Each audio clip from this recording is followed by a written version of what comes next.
Good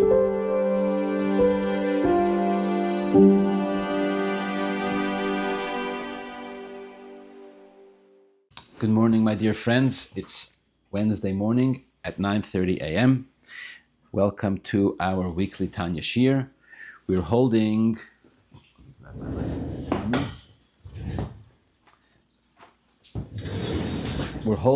in the 9th chapter, Perek Tes.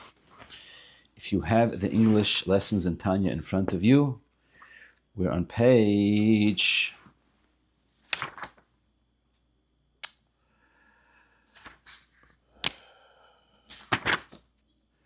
140 in the new print, which I believe is 138 in the old print. In the first couple of prokim of Tanya, on the first parak of Tanya, Parak Aleph, the Alter Rebbe laid down the yesod that every Jew has shtei nefashos. Every Jew has two souls, what we call a nefesh elikis and a nefesh habahamis. Then over the following, from Parak Beis all the way through till Parak Hey, Beis Gimel Daled and Hey, the Alter Rebbe explained the nefesh elikis, the breakdown of the nefesh elikis, its definition, its faculties, how it operates. It is a chelek alakam mal mamash. It has 10 powers: intellect, emotions. It operates through 3 garments: machshava, dibra, maisa, Torah study, fulfillment of mitzvahs, etc. In chapter 6, 7, and 8, the Alter Rebbe explained that we also have a nefesh habamis. What is the nefesh habamis inherently? What's its definition? Its definition is selfishness. Its definition is the obsession, the preoccupation with self, with being being caught up in oneself. That's what the nefesh habamis is.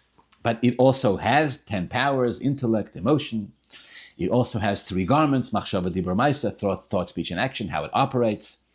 It operates in 2 modes: klipas noiga, shalosh klipas atmeis. Klipas noiga being those things which are not actually technically explicitly forbidden in the Torah, but nevertheless referred to as klipa because they're not specifically for the service of Hashem.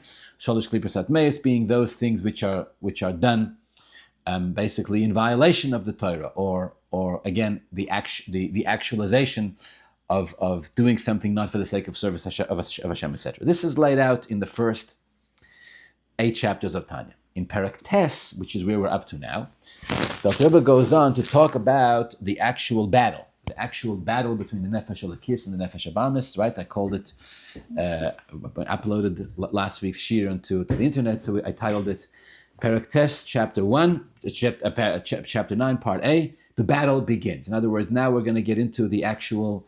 Now that we've explained the 2 sides. So now the Alter Rebbe in Perek Tes, the Alter Rebbe talks about the clash between the 2 and how they really lock horns with each other. So we spoke last week. The Alter Rebbe begins Perek Tes by explaining that essentially the nefesh elikis is situated, rests in the person's brain, in the moyach. Essentially, the nefesh elikis is experienced, let's put it that way, is experienced by the person first and foremost intellectually, whereas the nefesh habamis is experienced in the what Alter Rebbe calls the left chamber of the heart, cholal asmoli shebelev, which the Alter Rebbe says is molei dam, filled with blood, meaning to say the nefesh elikis is experienced by the person emotionally. It's experienced in terms of passion, and that becomes the primary expression of the nefesh elikis and the nefesh habamis, one in intellect and one in emotion. And we spoke last week why the Alter Rebbe, when it comes to the battle, why this is the first thing: the nefesh elikis, intellect, the nefesh habamis, emotion, etc. But now we're up to the words achine ksiv. Now we'll learn. The Alter Rebbe actually goes into the battle itself, right? The battle itself between the 2. So we'll learn a little bit inside, and then, as usual, we'll try to tell some stories and give some examples and make it a little bit interesting. So it begins like this. Achine ksiv, the posuk says, quote, Ula'oim mila'oim yemotz. Ula'oim mila'oim yemotz is a posuk in Parshas Toldos. The translation is that one nation prevails, one nation overpowers the other nation. The context of the pasuk is that the story there is that Rivka is pregnant. After 20 years, may Hashem protect us, after 20 years of childlessness, Rivka finally becomes pregnant. And this was the olden days, they didn't exactly have ultrasounds. And the pasuk says that Rivka is pregnant. The pasuk says Rivka becomes pregnant by Yisroitetzu habonim bekirba. That as she experiences the pregnancy, there's a struggle. There's a struggle that's going on within her. The children, she doesn't know this yet, but there are 2 children inside her, and they are struggling. Rashi says very famously what happened every time she would walk by the Pischei Torah, every time she would walk past the doors where people would study Torah, Yaakov was struggling. He wanted to come out, and every time she walked past a place of Avodah Zarah, Esav wanted to come out. So she's experiencing this internal struggle. So she doesn't understand what's going on. She goes to the Beis Medrash of Shem and Aver. She inquires of Hashem, what is it that I'm experiencing? What is it that's going on here? Vayomer Hashem lo. Hashem said to her, listen, there are twins, right? There are twins inside you. Right? On a deeper level, of course, she was wondering how the same individual would be kicking outside a house of Torah learning and outside a house of Avodah Zarah, right? How is that possible that it's the same thing? Anyway, she's told that she's pregnant with twins, and each one of these twins, Shnei Goyim Bevitnech, from which would emerge great nations. Shnei Le'umim, 2 people would come Me'ayach from her innards, and then the pasuk says, U'la'oim La'oim Yemotz. On the Oim La'oim Yemotz, Rashi quotes from the Medrash or from the Gemara, Lo Yishvu Begdula. She was told, Rivka was told, while she was pregnant, while Yaakov and Esav were still in utero, that these 2 empires, the Jews and the Romans, right, the Jews and our enemies, Lo Yeshvu B'Gdula, they would never be able to coexist. They would never be able to coexist in states of greatness. Rather, Kishezeh Kom Zeh Noifel. The rise of one will always automatically, or by definition, be associated, be accompanied by the fall of the other. And the rise of the other will automatically be associated, will always come along with the fall of the one. Azoidos. You can never have them both. You can never have them both successful. You can never. I would even say you can never have them both at failure. Cannot be. It's like a seesaw.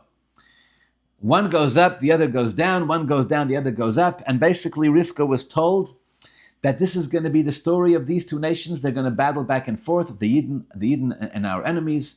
Ula'oim mila'oim yemotz, referring to Yaakov and Esav, referring to the Jews and all of those in every generation who seek to destroy us, referring in general to Kedusha and Klippa, to the battle between good and bad, to the battle between light and dark, etc. And in this case, the Alter Rebbe applies it to the battle between the Nefesh Elokis and the Nefesh Abamis. Okay. Ula'oim mila'oim yemotz, just as Rivka was told while her children were still in utero, that the rise of one would by definition be associated with the fall of the other, so the other would be the fall of the one, and this is the way it is. Alter Rebbe says the Nefesh Elokis and the Nefesh Abamis, they're on this seesaw, if you will, and there's quite a lot of back and forth that goes on between the 2 of them. Kishezeh comes and Neufel, when one rises, the other falls. Alter Rebbe goes on. Ki haguf nikro ir ktana. The body is referred to as a small city. Just as 2 kings, who are waging war, who are battling over one city. That each one of these 2 kings wants to conquer the city. And to be king over it. This means to conduct the inhabitants according to what he wants. And that they should obey him. They should obey him. They should obey him everything that he decrees upon them. So just as in a moshel, where you have a small city and 2 kings who are battling over it, each one wants, number 1, to conquer the city. Number 2, to be the ruler over the inhabitants. Number 3, that they should obey him in whatever he says. Kach shtei anafoshes, that's the mashal. Kach shtei anafoshes, so to the 2 souls, who are the kis v'achayunis, the godly soul, v'achayunis abamis, and the nefesh abamis, shemei aklipa, Milchama zu im zu. They wrestle, they fight with each other. They fight with each other. Ala guf v'cholei vorov. What are they fighting over? They're fighting over the body and all of its limbs.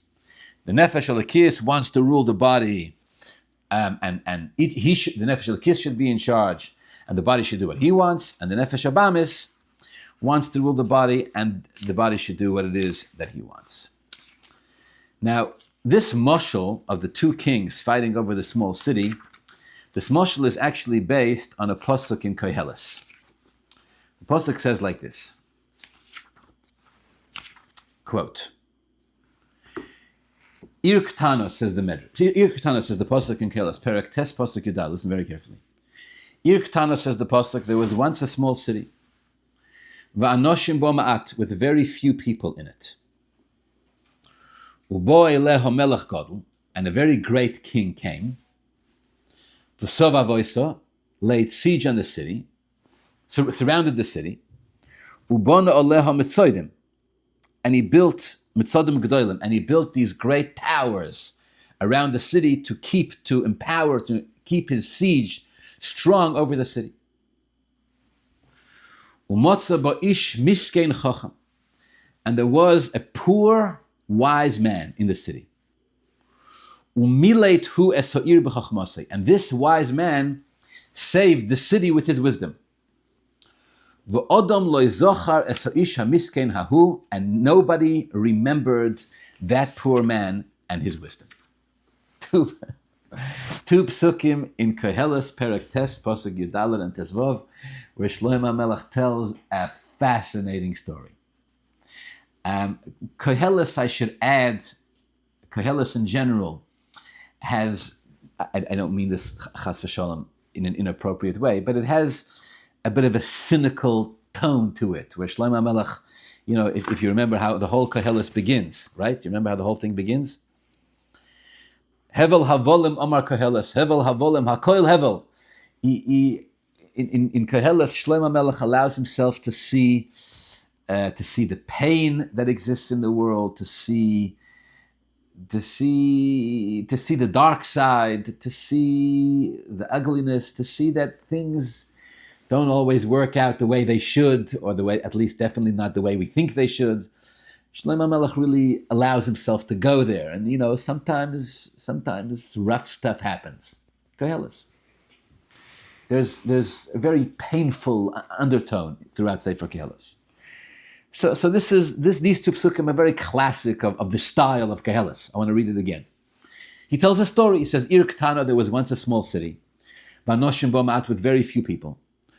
Ubo leo melech godel v'sov avoisa, a very great king came, laid siege on the city, and built these huge watchtowers to keep his hold, to keep his strangulational hold, his strangle on the city, to keep it tight. And he, this king, encounters a chacham, a wise man, but the pasuk calls him ish misken. If you know Hebrew, misken, the translators here in Koheles translate misken as poor. It doesn't just mean poor, it means a nebach. There was a nebach in the city, ish misken, a chacham, a nebach. He was wise, but he was a nebach, as chachamim sometimes are, meaning he was poor. He was not treated respectfully. He wasn't given the credit he deserved. He was wise, but he was poor and a person who lived a difficult life. Ish misken v'chacham, but he was a chacham.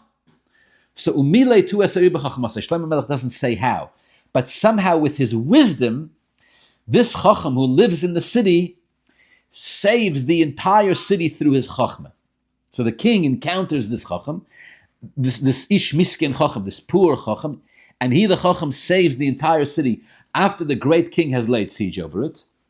And after he saved the city, nobody remembered him. Nobody remembered him. Nobody remembered his wisdom. Nothing. That's the pasuk says in Koheles. Okay. Zok the Gemara, Masechta Nedorim Daf Lamed Beis. The Gemara says the following: quote the pasuk, right? Ir Ktana v'anoshim b'ma'at. There was the city with a few people. The Gemara says like this. So again, the Gemara in Shlomo HaMelech's story, there's a city. There is a great king. There is a siege. There are the towers that the king builds in order to keep his siege strong. There is a chacham, there is an ish miskin v'chacham, there is a poor wise man. The city gets saved, but nobody remembers the chacham. Again, I know I'm repeating myself, I'm sorry, but every part here is important. 7 parts to this. Number 1, a city. Number 2, few inhabitants. Number 3, a siege. Number 4, towers. Number 5, an ish miskin v'chacham, a poor wise man.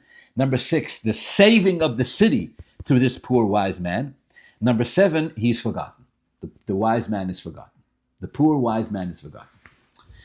It's obviously a mashal, but the Gemara gives us the nimshal for this mashal. On all 7 points. Says the Gemara, Ir Ktana, the small city, Zeh Haguf, this refers to a person's body. Anoshim B'ma'at, the few citizens, the meager amount of citizens of the city, Elu Evorim, these are the limbs of a person. These are the limbs on the guf. In addition, so the Ir Ktana, the city, is the body. The few inhabitants represent, is a moshel for Elu Evorim, the couple of limbs, the couple of faculties that a person has. The great king that surrounds the city is the Yetzer Hara. The Yetzer Hara comes and surrounds the city, meaning the Yetzer Hara takes over. Number 5, the Yetzer Hara builds great, or number 4, the Yetzer Hara builds great towers. What are these great towers? Elo avonos, these are the sins of that the Yetzer Hara influences the person to do. The sins reinforce the strangle, the hold that the Yetzer Hara has over the body and all of his limbs. Ish miskein chacham, the poor wise man, says the Gemara, located inside the city, that the king encounters, Zeh Yetzer Tov. This is the Yetzer Tov.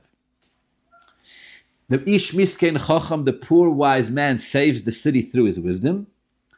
Zu Tshuva Umasim Tovim. How does he do that? He inspires, the Yetzer Tov inspires, motivates the person to do Tshuva and Masim Tovim. Tshuva, Masim Tovim, save the person. But finally, point 7, the Adam Loi Zochar, nobody remembers this wise poor man, he gets forgotten, says the Gemara. The B'shas Yetzer Hara, Leis the Mitchalel Yetzer Tov. When the Yetzer Hara is in this peak, when the Yetzer Hara is in his stronghold, when the Yetzer Hara has a stronghold over the person, at that time, nobody remembers the Yetzer Tov. What does the Gemara mean with that? What the Gemara means is that the Yetzer Hara's victory is usually not permanent and not complete. Right? So even though the Yetzer Tov, the wise poor man, saves the city, somehow the king, or another king, comes back and lays another siege over the city. And only once the city is in a stranglehold, is being choked by this evil king, does the Chacham then have to once again come and save the city all over again. Now you would think if he did it once, he doesn't have to do it again. No, says the Pasuk, nobody remembers the Yetzer, nobody remembers the Ish Miskin the Chacham, and a new siege is laid, and so the Chacham has to do it over and over again. On a simple level, the Gemara is talking about our own internal spiritual struggles, right? We have a body, we have arms, we have feet, we have eyes, ears, nose. And the Yetzer Hara comes and lays siege, and the Yetzer Hara comes and takes control and influences the person in a negative sense. But the one thing, and lays siege, in other words, takes control over the city. The one thing that the Yetzer Hara does not count on is that inside the city there is an Ish Miskein v'Chacham, there is this Nebach, this poor wise man who is the Yetzer Tov, right? Why is he called poor? Why is the Yetzer Tov called the Chelek Elokam Mal Mamash? Why is he called poor? He's called poor because he finds it difficult to influence us, right? The Yetzer Hara is passionate, the Yetzer Hara is tangible, the Yetzer Hara is accessible, etc. The Yetzer Hara, is accessible, and the Yetzer Tov is difficult to access. But when things get rough, when the siege is strong, and when things reach what seemed like a bitter end, all of a sudden, somehow, the wisdom of the Ish Mishkin, the wisdom of this poor Chacham rises up, and he saves the city, and really, but in truth, deserves all the credit, but somehow nobody remembers his wisdom, and the cycle repeats itself. This is, at least, my humble understanding, this is the meaning of the Gemara. So Alter Rebbe calls upon this Gemara here in Perek Tes of Tanya to describe the battle between the Nefesh Elokis and the Nefesh Abamis, that it's like these two individuals. Interesting that the Alter Rebbe changes it a little bit. In the Gemara, the mashal is there's a small city, there's a king, and there's a wise man. The Alter Rebbe sort of changes the mashal a little bit. The Alter Rebbe says there's a city, and there's two kings. Right? There's two kings who wage battle over the city. Each one wants to control it, and each one wants to conquer it, and each one wants to lead its citizens according to its will. And so the Nefesh Elokis and the Nefesh Abamis are waging war over the body, over what it should do, and what it should say, and what it should think, etc., etc. Okay, this is what's written here. This is what's written. You know what? Let's read a few more lines, and then I want to add one or 2 points. Okay. Sholakis, the Nefesh Elokis. And again, I'm on page 141 and 139. Sholakis, the Nefesh Elokis. Chefza u'retzoina, its will and its desire, is shetehei hi levado hamashel aslav. He wants to be the only one who rules the body. Umanhigasi and direct it. V'chol ha'evarim, and all the limbs, yusarm lemishmaita, should listen, should obey it. Ubetelem etzlo lagamri, and be nullified to it completely. Umerkova eleho, and a chariot to it. V'yiyu levush, and they should serve as a garment l'eser b'chinaiseo, to its 10 powers. V'gimu levush, and its 3 garments and skaron leil. She'islav shukulu every aguf. The Nefesh Elokis wants freedom of expression in the body for its 10 faculties, for its intellect, for its emotion, for its machshava dibur ma'aseh. It wants the body to be a place of its rulership. The yiyeh haguf kulay, and the entire body should be molim hem levadam, filled with the 10 powers and the 3 garments of the Nefesh Elokis. V'lo yavar zor b'toichem chas v'sholem, and no stranger should pass through. That's what the Nefesh Elokis wants. The Nefesh Abamis, of course, wants the same thing, but it wants it for itself, not for the Nefesh Elokis. Okay. Basically, I think we'll stop over here. We'll continue a little bit more next week, but I want to add what I think is one or two important elements to this. I think they're important to this conversation to understand a little bit deeper what the Alter Rebbe is trying to say here. Point 1. In general, we think of strife, we think of war, we think of battle. In general, we think of it as a negative thing, right? 2 kings go to war. Rahman al-Islam, when 2 kings go to war, when 2 powers go to war, Rahman al-Islam, there's death, there is people get wounded and injured, there is usually vast amounts of money and resources that is invested, that is usually wasted. I mean, stuff gets blown up. You know, war always has unintended consequences. War always creates chaos. Chaos always makes room for all sorts of fringe powers, you know, individuals with terrible motivations, dictators to try to capitalize on these opportunities and, you know, move in. Nature hates a vacuum, etc., etc. We think of war and battle as a terrible thing. Okay. So what's the solution, right? So what's the solution? Well, the solution is, as you know, as the kumbaya people like to say, well, can't we all just get along? Can't we all just get along? Let's learn to agree disagreeably. 2 people come to Bezdin, right? Yeah, Reuven says, Shimon owes me $1 million. Shimon says, Reuven owes me $1 million. All right. In Halacha it says that Bezdin is obligated to try and make what's called a pshara. What's called a pshara means some kind of a compromise. How about, you know, we settle it on $500,000 and you'll be happy and you'll be happy. And everyone says, look, it's not what I want, but it's always better to have shalom. What's the nakuda? What's the essence of shalom? What's the essence of shalom? What is it?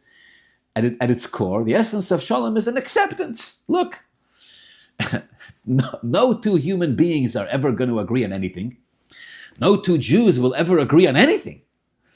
So we'll just I have my space, you have your space, and I'll do my thing, you'll do your thing, and we can coexist. We can coexist. So it's going to sound like a silly question, but let's ask it nonetheless.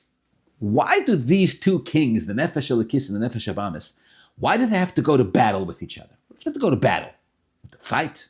Why can't we just get along? Why can't we accept?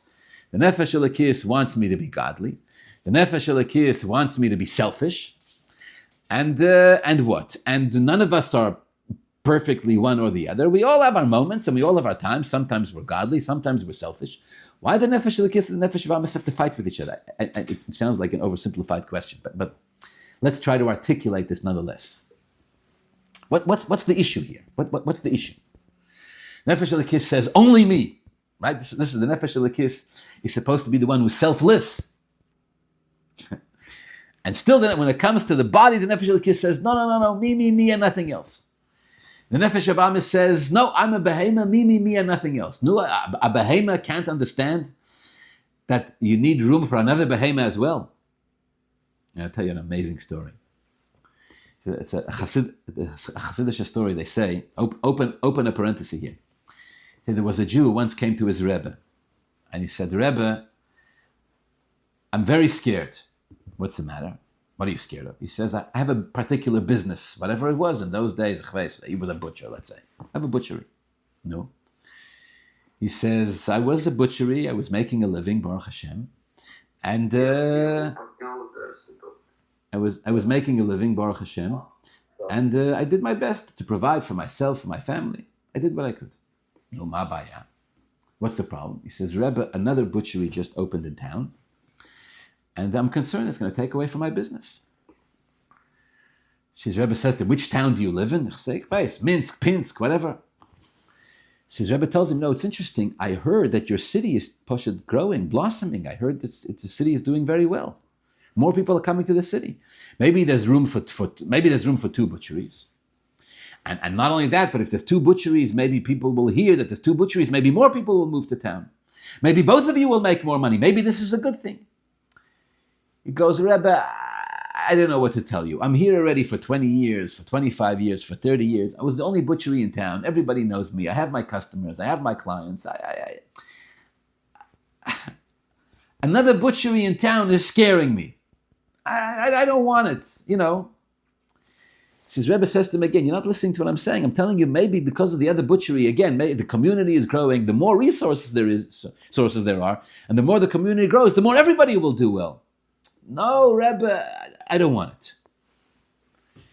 So his Rebbe says to him like this. His Rebbe says to him, have you ever ridden a horse before?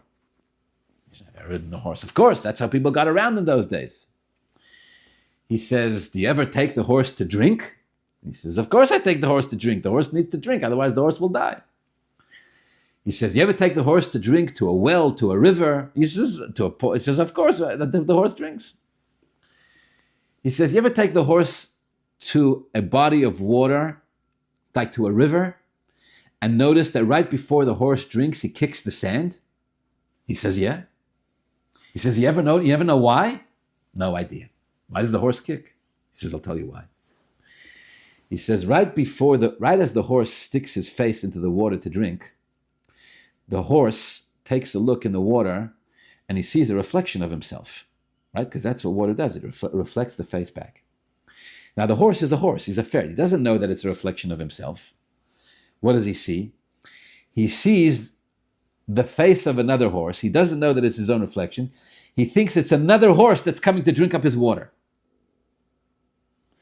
So he starts kicking to chase the other horse away. What happens? What doesn't work, obviously, because there's no other horse. It's just a reflection of himself. But at some point, his Rebbe says, if you notice, the horse stops kicking. When does the horse stop kicking?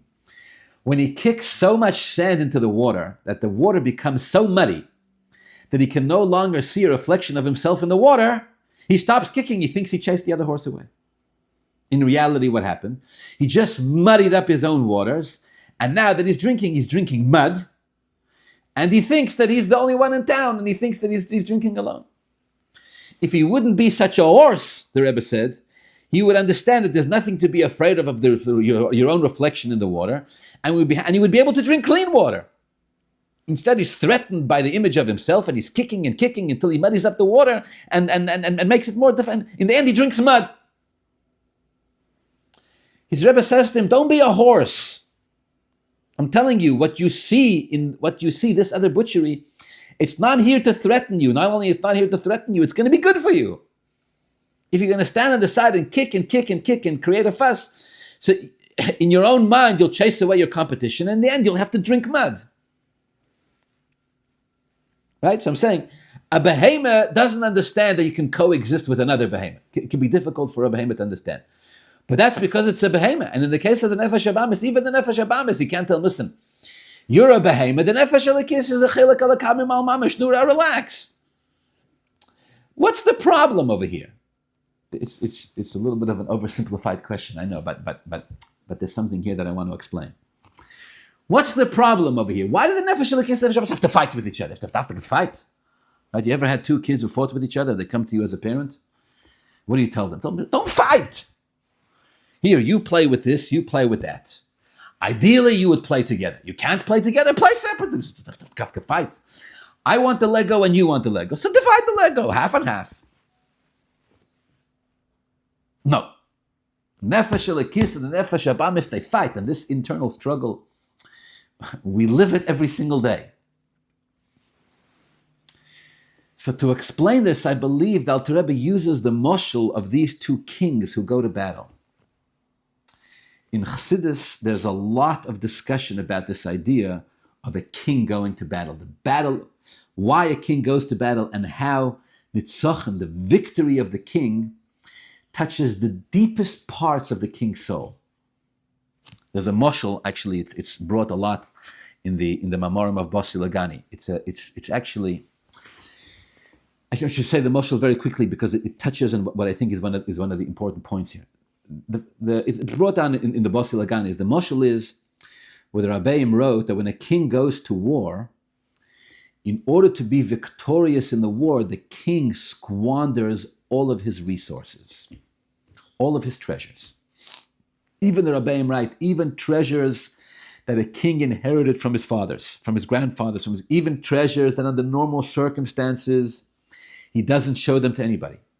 Nobody's allowed, not only nobody's allowed to see them, nobody is even allowed to know that they exist.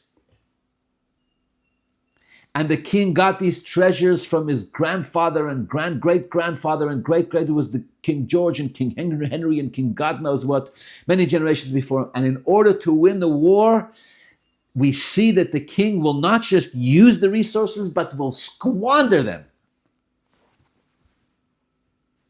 And then the Rabbeim write even more, to the point that the king is ready to give away his life. He will sacrifice his life for the sake of the war. And not just sacrifice it, he'll be mashlich. The Lashon is mashlich chayav mineged. He casts his own life away for the sake of the victory of the war. That's how profound, that's how deeply in his nefesh, the nitzoch and the victory touches. In the language of Chassidus, it touches his very essence. People sometimes misunderstand this concept. They think it's like some kind of ego thing, right? It's an ego thing. It's not an ego thing. No healthy human being is prepared to die for their ego. And if a person is prepared to die for their ego, that's not ego. That's just plain insanity. But here, when it comes to Nitzochen, Chassidus says the king is mashlich chayav mineged. So this is not a simple issue. The Alter Rebbe says this is what's going on here in the battle between the Nefesh Elikis and the Nefesh Abamis. What's going on here is that we're talking about an issue of nitzochen, of a war between kings. Okay.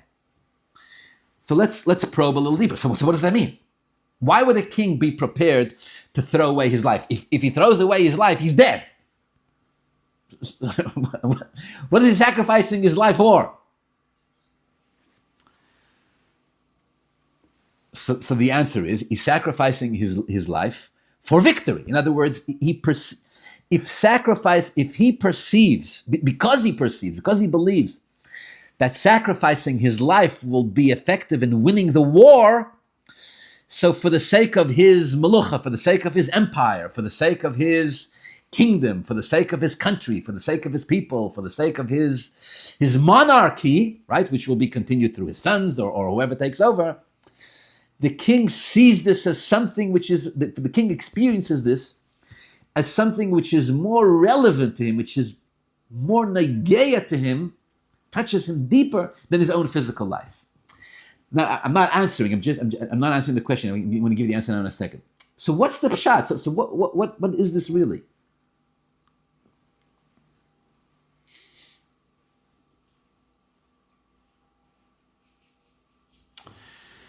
So Chassidus says like this. Be very carefully. So Chassidus says like this. Let's start with the nefesh elikis.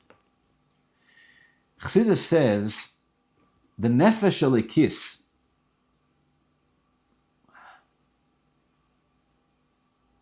Let's start with the nefesh to try to explain it. The nefesh elikis, a king who wages war and wants to be victorious, the nefesh elikis is not prepared to coexist with the nefesh habamis. Not prepared. Why not? Was ist schlecht? Nefesh habamis, no. And the nefesh elikis wages this war, battles it its whole life, and the Alter Rebbe will say soon, most of us who can never be tzaddikim remain beinoni. The nefesh elikis never wins. So what are you banging your head against a wall that you're never going to win? Why? It's a very positive. It's simple, but I think it's very profound. The nefesh elikis says, my existence, my melucha, the significance of my being is not limited to me. The significance of my being, my existence, includes the nefesh habamis also. The nefesh elikis comes to the nefesh habamis, it taps it on the shoulder and says, listen to me, nefesh habamis, listen to me. I'm not here to tell you just who I am. I'm here to tell you who you are. You're here. You, the nefesh habamis, are here, put here by the Eibashter, to challenge me, to test me, just in order for me to bring out my best. You're here, the Nefesh Elikis says, you're here to service me.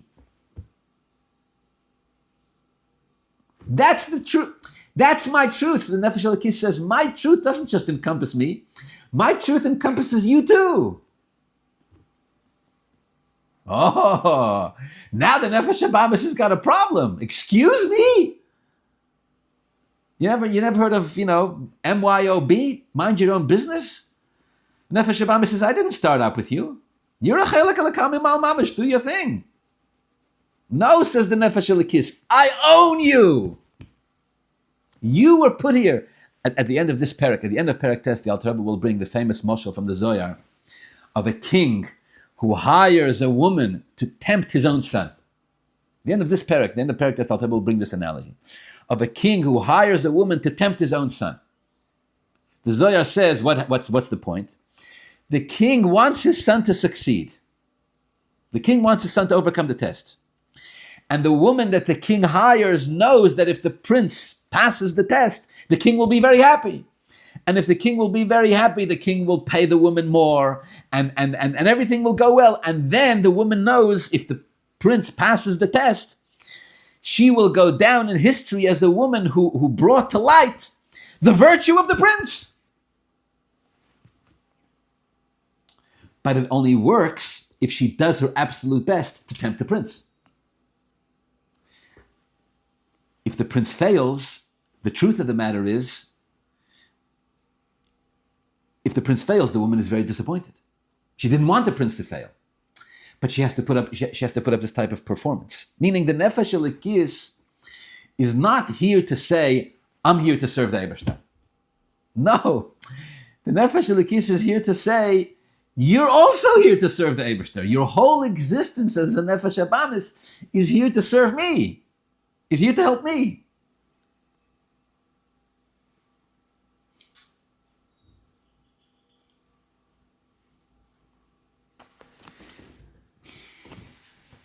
People like to say, I once heard it worded this way, I liked it. People like to say, What's the difference between sitting with a tzaddik, a Talmud Chochem, a Goen, a Godel, and a Rebbe?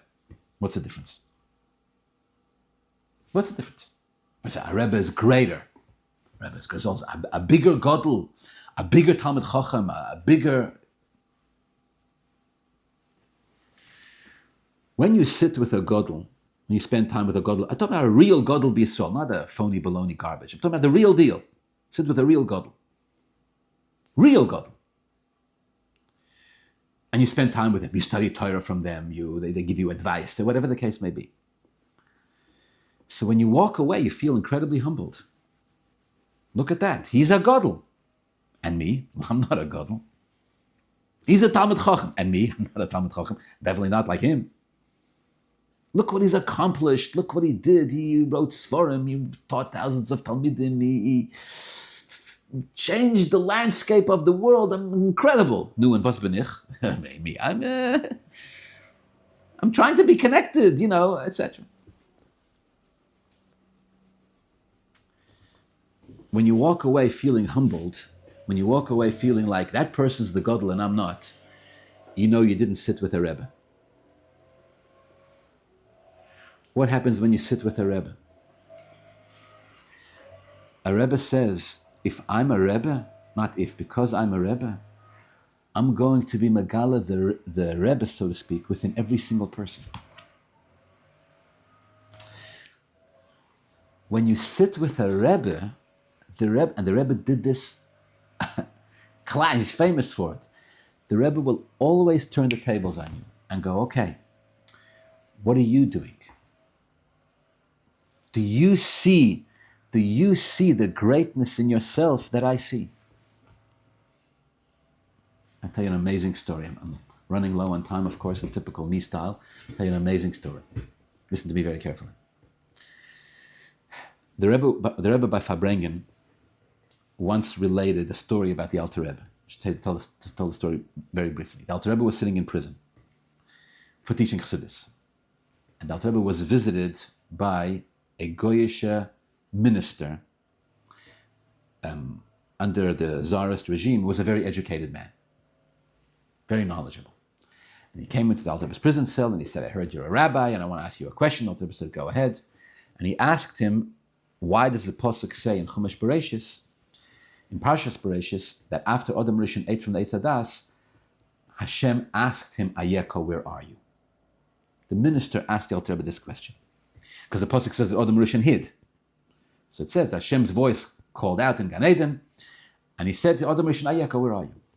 So he asked the Alter Rebbe that Hashem didn't know where Adam Rishon was. He said, ask him Ayeko. Doesn't make any sense.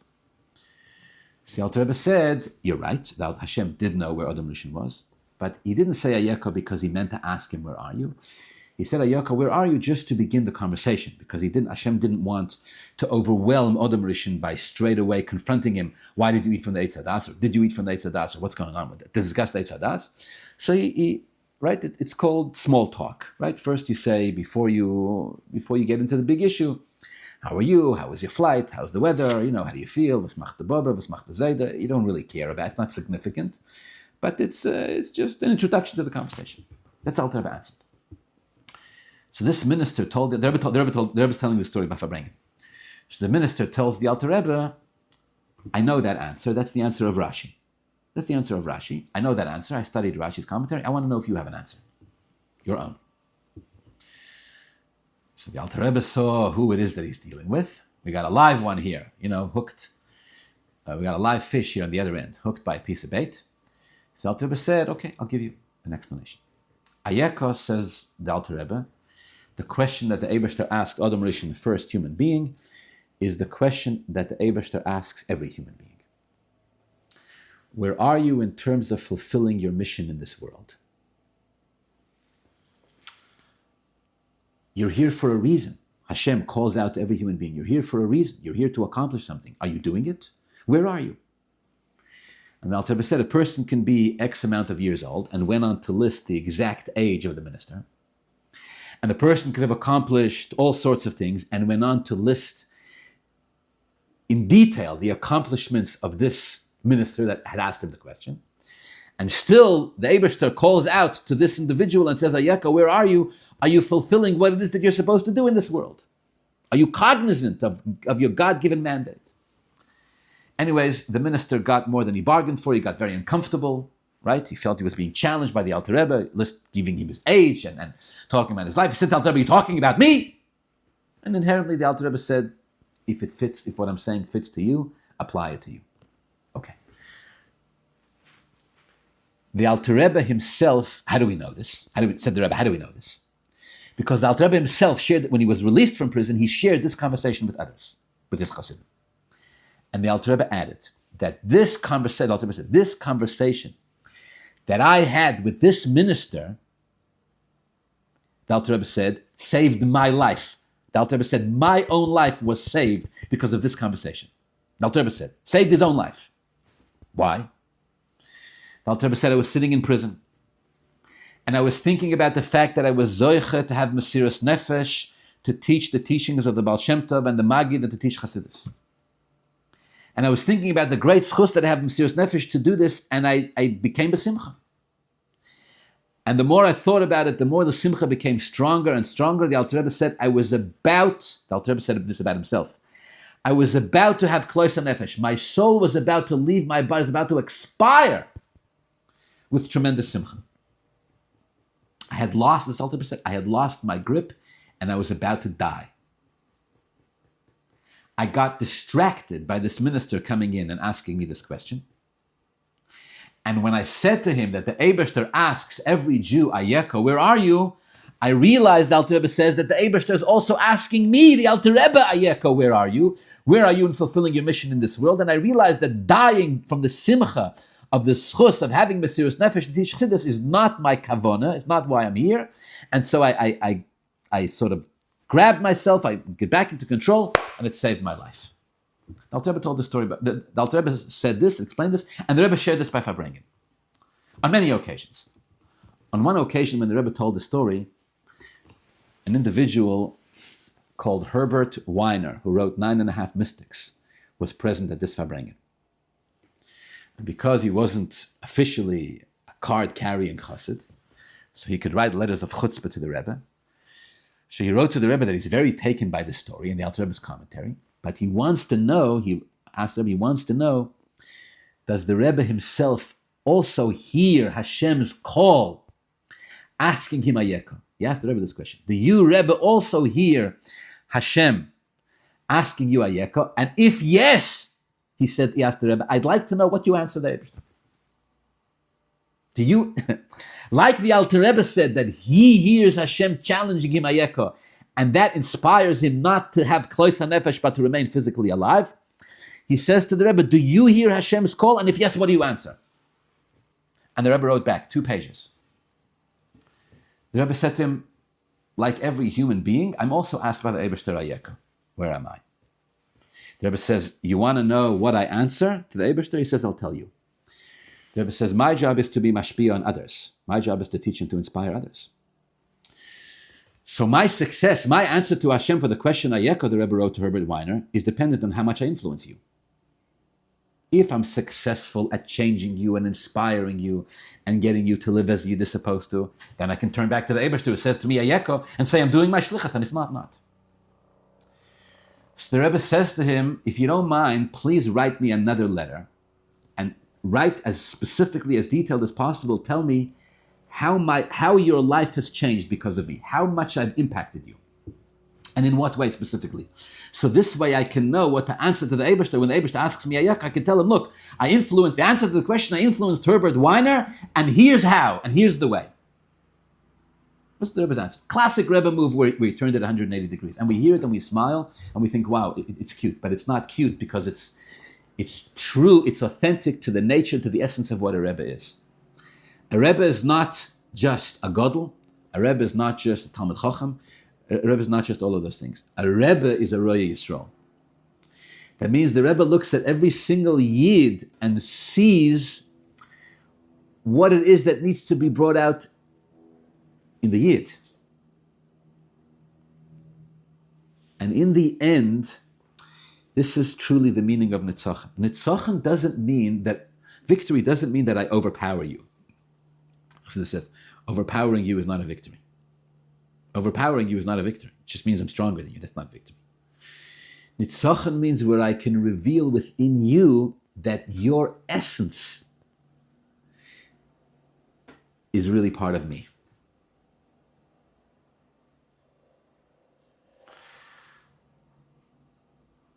Now, this can be in a negative sense, Rahman al-Islam, in a negative sense, this is the ultimate narcissism. Right? This is the ultimate narcissism, where a person experiences the whole world just as an expression of themselves. That's the way it is in a negative sense. But in a positive sense, in a godly sense, Elokus doesn't come to the world. The job of a Yid, Chassidus says, is not just to come to the world and fill it with godliness. No. If that was the challenge, then what would be the big deal? So we would fill it with godliness. And on the side there would be a little klipa too. No, so we have to fight. It's nicht the vort. The vort is it's nitzochen. Nitzochen means that Kedusha says that we're here to reveal that godliness is in everything, that it is the essence of everything. And an Nefesh Abamis that stands here and screams and shouts and says, I want to do an Aveira, Rahman al-Islam, the Nefesh Elikis says, no. You think you want to do an Aveira. You were created by the Eibashter to experience the wanting to do an Aveira, just in order to overpower it. And as soon as you overpower it, you discover the truth of the Nisayon in the first place.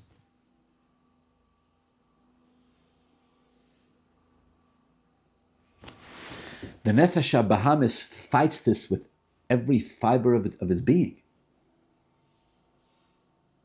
Why does the Nefesh HaBahamis fight with every fiber of its being?